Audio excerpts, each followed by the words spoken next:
Brands can profoundly shape our actions and even our physiology. This is Tylenol, and this is generic store brand medicine. They have the exact same ingredients, so they should work the same, but they don't. If one of the pills costs more, it'll be more effective. Even the color of a pill and its packaging can dictate how effective it is. It's all in the branding and design, and this extends far beyond Tylenol. Wine tastes better when poured from a heavier bottle. Food tastes better when it's plated beautifully. Just the mere presence of a MasterCard logo can trigger customers to spend 30% more than they normally would. Companies understand that brands are like placebos. They use all sorts of mind tricks to get us to see what they want. It's gotten to a point where brands aren't just selling you a product. They're selling you a tribal group identity that they want you to be a part of. They reel you in with clever branding and beautiful design. So how do they do it? And is this a good thing, or is company branding and design all just a bunch of manipulative BS? I've spent over a decade thinking about this throughout my design career, and I've read a lot of books to try to answer this. And because the answer is so nuanced, I've created a BS intensity spectrum, which is based on the Saffir-Simpson hurricane scale. On one end is a little drizzle of creative liberty, still grounded in reality. But the other end is a category 5 fecal tempest of deception, where companies toss truth to the wind just to drive sales, creating a huge gap between marketing claims and actual reality. On this quest to unravel branding insights, you'll get a deep understanding of human psychology and how design hooks into our primal instincts and desires. So let's work our way up the continuum.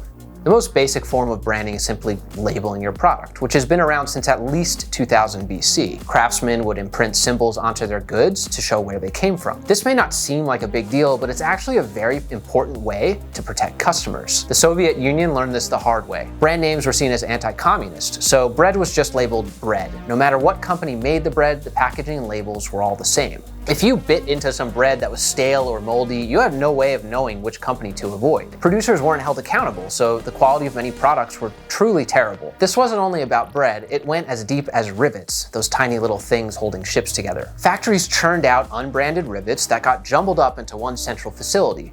No one knew where each rivet came from, so once again, there was no incentive for companies to make good rivets. So why does this matter? Well, it starts to matter a lot when ships start springing leaks and sinking to the bottom of the ocean.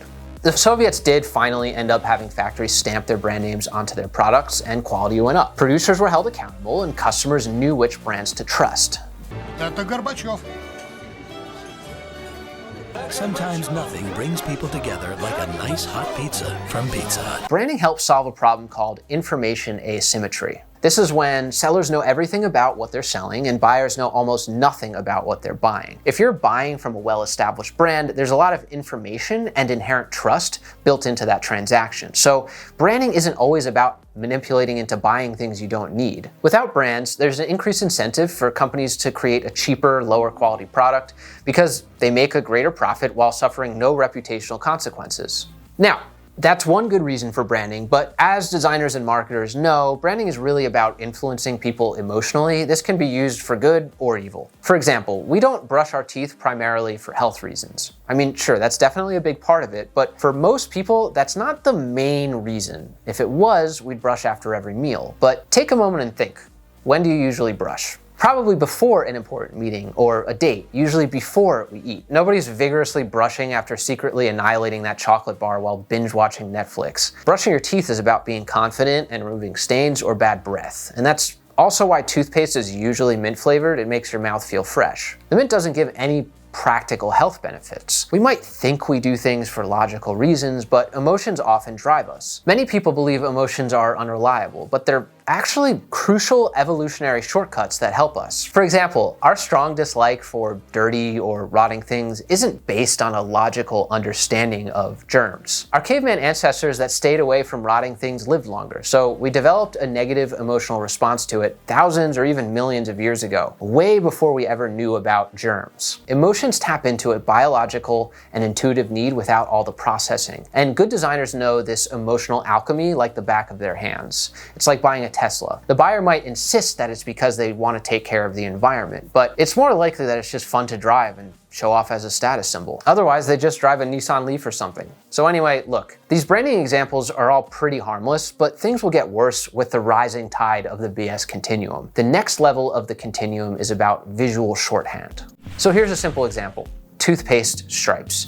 And yes, this is the last mention of toothpaste I'll make in the video. But why have stripes? Once you start brushing, it all mixes together anyway. The stripes don't serve any logical purpose, but they do look cool and they show you that the toothpaste does more than one thing in a visual way, like fighting cavities and freshening breath. People love any visual, visible effort that goes into a product. If you just say that it's an improved toothpaste formula, but it looks exactly the same as before, it's not as convincing. If you add something visual like stripes, it's a lot more believable. Adding visuals to highlight real benefits seems reasonable enough, but we steer into murkier waters when designers add elements that don't honestly convey the product's benefits. Car companies sometimes add fake vents to their car designs, for example. Lots of car enthusiasts complain about this because it makes the car look more powerful than it really is. It feels a little dishonest. And this is maybe a hot take, but I ranked this example pretty low. Cars are sculpted to exude power and agility, and designers do all sorts of visual tricks to convey that. Why draw the line at fake vents? What about the flashy styling lines or fancy rims? They're mostly visual shorthand, just like the vents, and no one complains about that. Imagine if we got rid of any visual element of a car that was not primarily functional. A Lamborghini would start to look more like a 1996 Camry. If we think back to the Tylenol example from the beginning of the video, looks can genuinely affect how we perceive things and even how effective products are. Maybe those fake vents or cool rims are a placebo that helps us drive better. At the very least, it keeps things interesting. To be clear, I think visual shorthand does become a problem when brands use it to highlight an element that is completely fake. For example, there are some speakers that have 2 drivers in them, but only one of them is real. When you get speakers with fake drivers, it's messing with the main reason you bought them, for the sound quality. You probably paid more thinking that the extra driver is real. On the other hand, fake vents don't significantly change how well the car runs. We don't have time to meticulously analyze every single detail when buying something. For most purchases, you just make a snap judgment based on a few indicators. Imagine analyzing and comparing price, specs, materials, and quality for every single item on your grocery list. You just go insane. That's why visual shorthand is valuable. Branding and design helps to convey what's good about a product without making us do all the work. There are situations where we make more calculated decisions when there's a lot at stake, but most buying decisions just aren't that important. Most of the time you're right. Sometimes you're wrong. It only becomes a problem when companies actively try to deceive us. This type of visual signaling extends way beyond the design of the product itself. We don't just buy the thing. We buy based on the trustworthiness and reputation of the person selling the thing. Nice packaging and storefronts are signals that they're trustworthy businesses counting on repeat customers. A company that spends time after you have bought and paid for a product to make sure you're not disappointed is more likely to be trustworthy, especially when contrasted with a company that just runs away right after you've bought something. That's why Sephora gives you nice little bags with the little rope handles. It's an extra expense for them, but it signals that they're trustworthy and care about your long-term experience. Also, the more a seller has to lose in terms of their reputation, the more confident you can be in their quality control. It's why you buy sandwiches from sandwich shops with a storefront and employees rather than some guy selling $5 footlongs out of his van down by the river. The sandwich shop stands to lose a lot if the food gets you sick. They have an entire business and infrastructure, and they can get sued if something goes wrong. The guy in the van down by the river will probably be gone the next day, and once again, we don't just buy the thing. We buy based on the trustworthiness and reputation of the person selling the thing. You might think this stuff doesn't work on you, but you'd be surprised. During a project where I was designing food packaging, I noticed that when the packaging designs made the food appear more appetizing, people almost universally reported that the food tasted a lot better too. These things really do influence our perception. That's why good brands don't focus on what people say, but instead focus on what they feel and what they do. Now here's the thing, scam companies know that real or honest companies use these kinds of signaling devices too, so they try to emulate their behavior in order to rip you off, and I'll talk more about this later in the video. But generally speaking, if you're doing a quick scam, it doesn't pay off to incur too many expenses with high quality branding and design. These strategies can be abused, but they're pretty reliable overall. As we venture deeper into the storm though, things go from slightly questionable to full-on dumpster fire. There was a study conducted where a company was trying to raise donations for a charity for, ironically enough, hurricane relief. These envelopes were mailed out to millions of people. Some of the envelopes were different from the others. Tell me if you can guess which ones raised the most money. 100,000 were hand-delivered by volunteers, 100,000 were delivered in an envelope that opened in portrait format, 100,000 were in higher quality envelopes, and 100,000 encouraged people to complete a form, which gave them a 25% tax rebate. Logic would tell you the 25% tax rebate is the one that raised the most money. If you donate $1, you get 25 cents back. back. None of the other things matter, right? I mean, who cares about a fancy envelope? Why does it matter if it's hand-delivered? But as you've probably already learned from this video, logic doesn't always matter when it comes to human decision making. The 25% tax rebate actually performed the worst out of all of the above options. In fact, they got 30% fewer donations. The other options increased donations by over 10%. The higher quality paper also tended to encourage people to give big donations of more than $100. So what's going on here? I mean, a lot of it has to do with visual signaling, which we explained earlier, but another possible reason for the success of the nicer envelopes is the rule of reciprocation. We feel the need to return favors. When someone goes out of their way to hand deliver an envelope to you, you feel indebted to them. We hate the feeling of being indebted or beholden to someone else, so we often do outsized things to get rid of that feeling of obligation. Companies also exploit this when they offer free samples, knowing customers will feel compelled to buy. In one study at a California candy shop, customers were 42% more likely to make a purchase when they were given free samples. You'd think this happened because the customers liked the product, but that wasn't the case here. They usually bought other types of candies, not the ones that they got free samples of. And lastly, we equate effort with quality. When we see a higher level of effort put into something, we assume that it's worthwhile. If I tell you that I wrote this video in one day, you might not think much of it. But if I tell you I researched it for months and have 100 pages of extra notes, you probably feel a lot more confident that what I'm saying is true. When companies put in a bit of extra effort, we appreciate it and feel more inclined to support them. By the way, if you want to access the full script with like 80 pages of extra notes and want to support the channel, check out my Patreon link down below. So the rule of reciprocation can get a little bit manipulative, but now we're really entering the danger zone of the BS spectrum. In Robert Cialdini's book, Influence, he describes a Beijing restaurant chain that wanted to boost profits without any extra effort or cost. They didn't want to source better ingredients or improve their recipes or spend any money on advertising. This sounds impossible, right? They tried labeling menu items chef special or house recommendation with limited success. But labeling menu items with two magical words made all the difference. Most popular. Sales went up by 13 to 20% without changing anything else. That is social proof. Social proof is relying on others' opinions to make choices, especially when we don't have enough information to make an informed decision. That's why marketers focus on what is highest rated or best selling. They don't need to convince you that a product is good. They just need to convince you that other people think it's good. If you've read Amazon reviews or chosen a popular on Netflix show, you've used social proof. Speaking of social proof, you should subscribe to my channel, or don't. Do whatever the heck you want. I don't even know why I still say this. But anyway, social proof is category 2 on the BS continuum. So let's talk about the way it can be manipulative or unethical. First of all, it's extremely easy for companies to fake this. Fake online reviews are pretty common. Same thing with fake testimonials. Plus, you're relying on someone else to do the research for you, which can be extremely dangerous. I mean, check out Tom Brady here, one of the greatest football players of all time, endorsing FTX, a cryptocurrency exchange that ended up being a huge fraud, at least allegedly. I don't know if it's proven yet, where many investors lost everything. Involving Brady is a classic form of social proof. But look at the tactics here. Yeah, I'm in. Yeah, sounds good. I'm in. I'm in. Hey, Arthur, I quit. Even if Tom Brady doesn't convince you, you've got all these other people saying, I'm in. You've got line cooks, surgeons, plumbers, women, men, all of various ethnicities and backgrounds. This is very intentional. Social proof is even more effective on us when the people endorsing the product are similar to us. If we see people similar to us doing something, it doesn't just mean that it's a good idea, it also means that it's possible for us to do it. It seems more achievable. It's similar to when Roger Bannister ran a mile in under 4 minutes. Bannister trained for years to achieve that goal, but once he did it, other runners followed suit just a few weeks later. Social proof manipulation happens in way more subtle ways as well, like this ad with Selena Gomez and her makeup line. Notice the setting. This is a massive brand that brings in like $60 million a year, and Selena Gomez is an A-list celebrity. You're telling me she can't afford a good microphone and some good lights? I mean, look at this one. You think they accidentally just left the ruffled blanket on the couch by accident? This is all by design. They're leveraging her star power and influence, but they want to make her seem more relatable to you.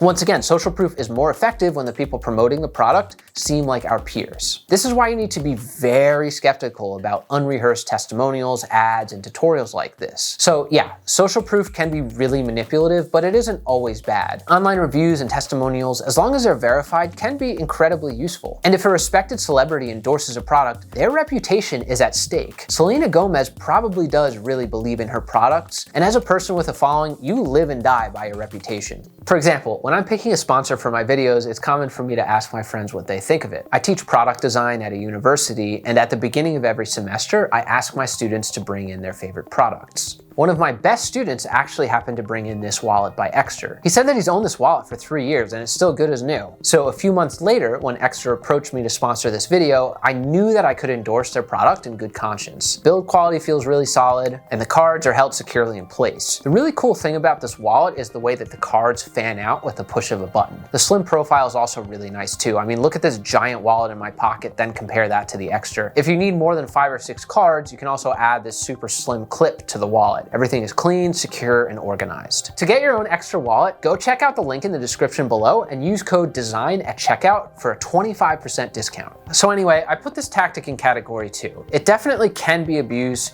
or it can be a good shortcut, but there are bigger storms looming over the horizon as we delve deeper into the BS continuum. Here's where things get real. Designers and brand managers leverage the influence of authority in their messaging all the time in both explicit and subtle ways. Back in the 80s, there was a really successful cough medicine ad. Confident man tells you Vicks Formula 44 will cure your cough. The man is Dr. Rick Weber, a character from the hit TV show General Hospital. The actor mentions he's not a doctor, but he plays one on TV. But that doesn't really matter. With his tailored suit, a confident demeanor, and an authoritative voice, he plays a very convincing doctor. In Robert Cialdini's book Influence, he shines a spotlight on this ad as an intriguing example of authority in advertising. Once again, the actor wasn't a medical expert, but that's why it's so crazy, because viewers associated him with his TV doctor character. The ad hit gold, and it was a massive hit that ran for years. This shows you how powerful authority is in shaping our decisions. You don't need to be a real authority. All you need is the aura of authority, and people will follow you. Now, using fake authority figures to shill cough medicine is pretty bad, but it gets a lot worse. Medical experts started to make the connection between lung cancer and smoking by the 1930s. In order to combat this sentiment, Camel cigarettes created an ad in 1946 that featured doctors. They created the tagline that would make modern-day fact-checkers' heads explode. More doctors smoke Camels. I mean, can you imagine? They don't just say the bold claim. They use every trick in the book to make doctors look like trustworthy authority figures. There's a sea of white coats, stethoscopes everywhere, an entourage of scholarly-looking doctors puffing away. And this is where the harmless facade of authority turns into a blatant cover-up, blurring the lines between reality and fiction. Now, don't get me wrong, I love a little creative liberty. Remember the fake vents from earlier in the video? But when it completely is misaligned with reality, that's a problem, especially when lives are at stake. These are more explicit forms of showing authority, but a lot of the times it's even more subtle. In the animal kingdom, size matters. It's common for animals to puff themselves up to avoid combat. Mammals bristle their fur, fish expand their fins and puff up, birds flaunt their feathers. The goal is to appear larger and more dominant. Instead of risking it all in battle, many animals turn to optical illusions to puff up their size and flex their authority. Our human instincts aren't that different. We're all hardwired to associate size with status and authority. Ever been wowed by an Apple launch event? Or gone to a store to see merchandise enshrined in glass cases? Brands are doing their own version of puffing up their feathers here. These elements can craft illusions of grandeur and strength, but it's important to look past that facade. As Cialdini says in his book, just like fur, fins, and feathers, these surface-level elements masterfully project an air of substance and gravitas that may not actually be real. Bottom line, next time you see a company flexing its authority, take a second look. Is there substance or is it just fluff? Now, of course, not all expert opinions or authority figures are bad. Sometimes all you need to do is ask yourself 2 questions. Number 1, is the person actually an authority figure in this space? And number 2, what does this person gain by convincing us of this information? Now it's getting more serious. Category 4. And a bunch of hurricanes and shit. This is a Di Tommaso Pantera. It was bought for $2,500 in 1976, but just 2 years later, the car's value skyrocketed to an astonishing $300,000. But why? It was a terribly unreliable car, suffered a lot of wear and tear, and most intriguing of all were the bullet holes that pierced the steering wheel. How does a used car with bullet holes in it sell for more than 100 times its original price? It all comes down to scarcity. Elvis Presley, the king of rock and roll, was in a heated argument with his girlfriend, Linda Thompson. When Linda left, Elvis stormed off and jumped into the car, probably hoping to dramatically peel out of the parking lot. But instead, the car wouldn't start.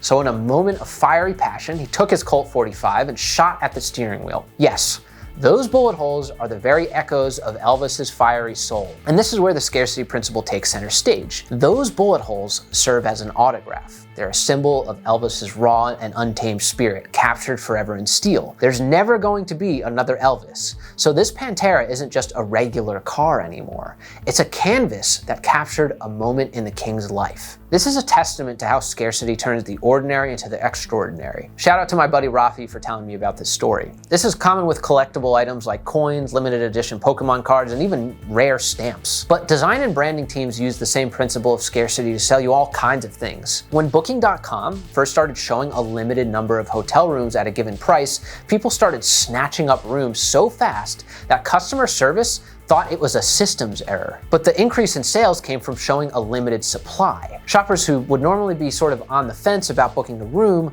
quickly turned into buyers. Things can get so competitive that people could often wait days to get a new pair of Nikes or the next iPhone. It's no secret that we want what we can't have. Not only do we want the same item more when it's scarce, but we want it more when we're in competition for it. This is classic fear of missing out. There's nothing wrong with actual scarcity. If an item is not available because of supply chain or manufacturing issues, that's understandable. But in most cases, there's no reason why Apple can't make more phones or fashion brands can't make more clothes in anticipation of a launch. They intentionally create an extremely limited supply of shoes in order to create what is known as artificial scarcity. Artificial scarcity brings out some of our worst tendencies. Logic flies out the window and everything is reduced down to one basic instinct: greed.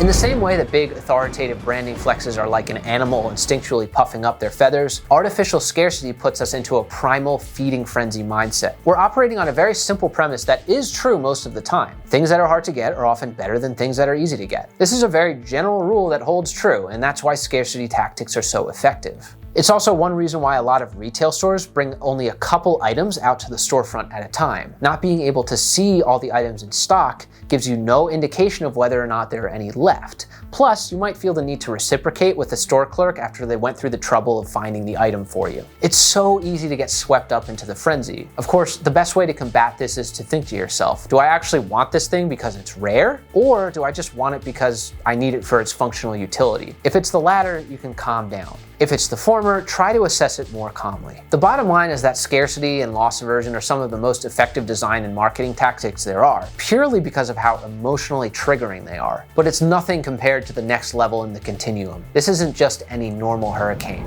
It's a Category 5 fecal tempest. Let's talk about the great Nike barbecue of 2018, a roaring blaze of sneakers and corporate moral high ground. Nike wanted to partner with Colin Kaepernick for an ad campaign. Kaepernick was a very skilled American football player, but he's probably most famous for taking a knee during the national anthem in order to bring attention to racial injustice and police brutality. Nike decided to make Kaepernick their spokesperson and created the tagline, "Believe in something, even if it means sacrificing everything." After these incidents, it isn't clear whether the NFL blacklisted him or if he quit on his own accord, but one thing for certain is that he was a very controversial figure. So why would Nike sponsor such a controversial athlete, potentially alienating a huge chunk of their audience? Nike was trying to build a sense of unity with a segment of its audience who agreed with the Kaepernick ad campaign. This might not sound like much, but I assure you, it's a very, very powerful technique. In unified tribal groups, there's a blurring between the self and others in your tribe. Neuroscientists have an answer to this phenomenon. It turns out, if you're asked to imagine yourself and someone from your tribe, the same brain circuitry lights up. So thoughts of self and tribe members blend together, and suddenly your identities are interwoven like a tapestry inside your mind. This doesn't happen with people who aren't tribe members. Unified tribal groups tend to act in solidarity with each other. We like each other more, we trust each other more, and we're more likely to help each other out. Brands know that if you view them as part of your tribe, you'll be far more likely to buy their products. So with Nike, it's really not about the shoes or the clothes. The swoosh is just a banner under which the tribe for racial equality and social justice gathers. others. They made themselves part of the tribe's fabric, and suddenly everyone wears Nike as if it's the uniform of social change. The purchase of a product is like a ticket into a club. When you buy a product, for better or for worse, you're making a statement to yourself and to the outer world about what you believe in. It's a social signaling device. Even the choice to actively avoid it and not participate in it is its own kind of signaling device. For example, driving a Tesla is basically a signaling device that you're part of the in-group of young, ambitious, wealthy tech workers. Patagonia is another similar signal of environmental consciousness. Even my leather jacket. Did I ever tell you that this here jacket represents a symbol of my individuality and my belief in personal freedom? It's all social signaling. So what about the people who disagreed with the ad campaign? Well, remember how I called this the Nike barbecue of 2018? Lots of people hated this ad and they decided to post about it on Twitter, a domain where rationality takes a back seat and outrage has its foot firmly planted on the gas pedal. People were boycotting Nike by burning shoes they've already paid for. In the end, this outrage was just a bunch of free publicity for Nike, plus the people who agreed with Nike's views doubled down and unified with their tribal group. If you know about the unity principle, this makes perfect sense. An attack on the brand is a personal attack on the individuals who support the brand. All said and done, this resulted in $6 billion in profits for Nike. That's the power of unity and tribalism. But when companies jump into social causes, it's worth pondering how genuine it is, because at the end of the day, companies exist to make profits. You could make an argument that they're trying to build awareness for a cause, but I'm very skeptical. Nike doesn't exactly have the greatest track record when it comes to working conditions, and if it wasn't profitable to sponsor Kaepernick, Nike would find a way to drop him. Nike is certainly not the only company to use the unity principle either. You've got Chick-fil-A, Gillette, Jeremy's Chocolate, Pepsi, Black Rifle Coffee Company, Dove Soap, Patriot Mobile, all on varying ends of the political spectrum. If we take Chick-fil-A as an example, the fast food chain has been known for its stance on LGBTQ issues and its support for organizations that oppose same-sex marriage. But in 2019, they announced that they would no longer donate to these organizations, mostly because of public pressure. Companies are only going to champion a cause for as long as it's profitable. Other companies have been following suit with varying levels of success. Nike's ad was relatively tasteful, whereas other ads have faced considerable backlash and a huge plummet in sales. Things get dangerous for a brand when they inject themselves into a cultural, political, or environmental issue outside of their expertise and understanding. When companies take this route, they have to be really tactful in the way they approach it, because it can easily be exposed for what it is, an advertisement meant to sell you a product. But most of the time, companies that use the unity principle are a lot more subtle about it. In fact, most of the time it has nothing to do with politics at all. I mean, let's look at the Selena Gomez makeup ad again. This isn't just social proof, it's a calculated move to evoke the unity principle, forging a connection that makes you feel as if you and Selena are in the same tribe. Watch the intro. Papa, you're in my video, I pranked you. It's almost like she's casually spending a day with her family and she's in a homey setting that mirrors the everyday life of her target audience. A bit later, she says this. I wanted to create a line where it was for people like me. It doesn't get more obvious than that. I mean, Selena wants you to think to yourself, she's one of us. It's a lot more subtle than the politically charged ads, but when you feel that bond, you're more likely to trust and support each other. Selena's marketing team is banking on that. Now look, I'm an open-minded guy. If finding purpose in your preferred brand or makeup or shoes or cars makes you happy, that's great. But let's remember that brands are not benevolent protectors of values. They're in it for the money. Purchases have meaning, but nowhere to draw the line. If you find yourself setting fire to your favorite shoes because you don't like the company's new ad, you're probably taking it way too far. Same thing if you feel the need to defend a multi-billion-dollar corporation on social media. Trust me, they'll be fine without you. No brand's attempt at unity is important enough to get worked up about. That's exactly what they want you to do anyway. And that's why I find these techniques especially harmful. Essentially, unity tactics are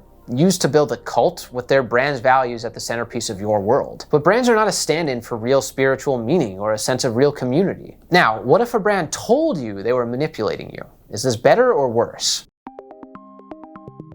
There's some companies that don't even hide the fact that they're basically building a cult. It's as if these brands are playing 4D chess with our brains. And while part of you wants to give them applause for their sheer audacity, another part wonders if these companies are just laughing at us for being so gullible. Let's dive into the deep end with Liquid Death, a name that suggests some sort of horrifically cheap liquor or maybe just poison. But no, Liquid Death is just plain water. encased in a can that looks like it was ripped straight out of an 80s metal band's merchandise store. As a commodity, this is as basic as it gets. Water covers 71% of the earth, and somehow we found a way to brand it. Liquid Death's branding is an exercise in absurdity that's so over the top you can't help but laugh at it. They engage in some seriously dark humor, and the water is super fun to drink because the packaging looks like a beer can. And yes, I know how stupid that sounds, but it's true. It's really fun to drink. They're not even trying to be subtle with manipulating you either. Their marketing VP is called the VP of Cult Indoctrination. It's like they're saying, yeah, we're brainwashing you.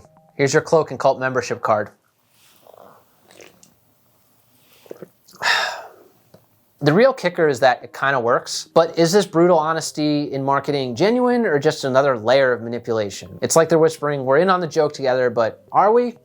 It's hard to say. I do want to acknowledge that Liquid Death is actually pretty good water. Their claims are in line with reality, which makes it feel a lot more authentic, and they also take a portion of profits and donate it to cleaning up plastics in the ocean. I have to say Liquid Death's brand of honesty is both ridiculous and kind of brilliant. It's like they've harnessed the raw energy of 100 internet trolls to sell us water. My only critique is that their claims about their environmental friendliness are a little bit dubious. Yes, aluminum is very recyclable and plastic bottles are worse for the environment, but I wouldn't say aluminum cans are good for the environment. Drinking tap water is generally going to be a better option than any packaged water. I wanted to bring this up because I think that in order for a brand to be low on the BS spectrum, its claims need to be as in line with reality as possible. But besides that, Liquid Death is actually pretty low on the BS spectrum in spite of being completely over the top. They mostly do back up just about everything they say. But remember, it's still just water in a fancy can. Some companies take it a step further, not only by making it clear that they're trying to manipulate you and build a cult following, but also making fun of you for it. Dbrand has a manifesto book where they openly admit that it's just a giant piece of propaganda, and they're practically patting you on the back for being stupid enough to buy it. I mostly bought it for this video though. At least that's what I tell myself. As if that wasn't enough, they even have an extortion portal where you can just send them money and get nothing back in return. I could tell you what Dbrand sells, but honestly, does it really even matter? And as if that wasn't crazy enough, Cards Against Humanity sold over 30,000 boxes of actual BS, like actual poop from a bull, mailed it to customers, and made over $180,000 from it. It was meant to be a commentary on unnecessary spending in our consumer culture, but it's not hard to see the irony here. So, why does this work? Well, here's the thing. The best companies understand that branding and design is about creating meaning. Remember, we don't value things. We value what they mean to us. Check out this lowly $1 bill. There's a way to make this $1 bill worth more than $1. If you somehow manage to corner Bill Gates and Warren Buffett in an elevator and ask them to scribble their names on this thing, the value of this is multiplied significantly. We attach meaning to things through symbolism and storytelling. This is what company branding capitalizes on. A brand is like an autographed dollar. It adds value through the stories and symbols associated with it. People don't just buy the product. They buy into the story the product represents. All of the objects and things in our lives are like little repositories of meaning. Good brands understand this, and sometimes all it takes is one descriptive word to change everything. It's why Liquid Death doesn't just say that their product is water. It's mountain water from the Austrian Alps. The Austrian Alps has an entire legacy and vivid history attached to it. A description or a label directs a person's attention towards certain features in a product and helps bring out a certain concept in our mind. The nature of our attention affects the nature of our experience. This goes way beyond just names. It can encapsulate an entire brand's ethos. At the end of the day, is Apple selling metal electronic rectangles, or are they selling tools that allow you to express yourself creatively? Is Nike just selling foot protection, or are they allowing you to reach your full athletic potential? Each version of these stories are true to varying degrees, but some companies take it way too far for my personal taste. I mean, apparently this Pepsi logo is based on Earth's magnetic fields and gravitational pull, and if that's true, great. I'm all for expressing ideas in a subtle way using visual shorthand, but after a certain point, it just comes off as psychotic overanalyzing. So, is there a problem here? I mean, it depends. Adding meaning to things isn't necessarily a bad thing, and our mental shortcuts exist for a reason. They're insanely effective. A person in the modern era has to make 35,000 decisions in a day. Meanwhile, we're so overwhelmed that we're like cats in a laser pointer disco, frantically chasing everything while catching nothing. When we're stressed, tired, or distracted, we just don't have the time to analyze every little detail. So we tap into the mental shortcuts like authority, scarcity, etc., to help us make decisions. This is why good photography matters. It's why having 3 stripes on a toothpaste matters. It's why good packaging and good design and good branding matters. When these mental shortcuts are based on reliable information, it's great. But as you've seen, designers and brand managers try to exploit these shortcuts for their own gain. They'll use counterfeit evidence or shady tactics to make us buy their products under false pretenses.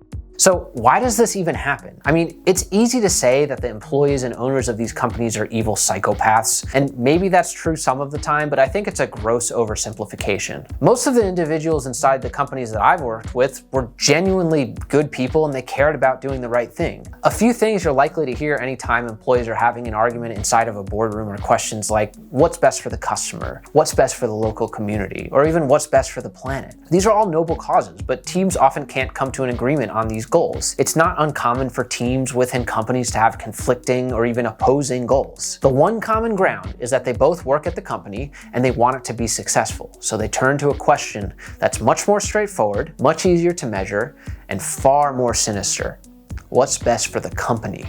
As soon as we ask that question, it's all over, because the answer is always whatever's going to make the company the most money. A company is just a machine existing as its own independent abstract entity. They optimize profits at all costs, sometimes at the expense of their employees, the planet, and the end customer. Companies demand constant scale and growth. Even in humane, mission-driven companies, when push comes to shove, we need to be able to support our family. We want to buy a house. We want stability in our lives. If the decision is between feeding your family versus stretching the truth a little bit, most people are going to choose the latter. Like many issues that I see in companies, the problem is rooted in fear. This is a tough problem to solve, but one thing I've found is that if you don't live in fear, you can act more authentically. Sometimes, as a designer, it can be hard for me to figure out whether I'm being manipulative with my design work or not. One thing that helped me was to define manipulation more clearly. Within this context, manipulating is influencing someone for your benefit without their consent. Contrast this with educating someone. Educating someone is influencing someone for their benefit with their consent. You want to educate, not manipulate. I first heard this from my friend Anjan, and I think it's a good guideline for checking my own behavior. I'm far from perfect, but as a designer, I think this is a good question to ask yourself every once in a while. Commerce is an inescapable reality, but we can still try to leave a legacy behind that's not only prosperous, but also kind, compassionate, and wise. Branding and design can definitely stretch the truth, but it's like a magic show. There's a lot of smoke and mirrors. It's okay if the audience is in on the joke and suspends their disbelief in order to enjoy the show. It's only a problem when companies try to trick you into thinking it's real magic.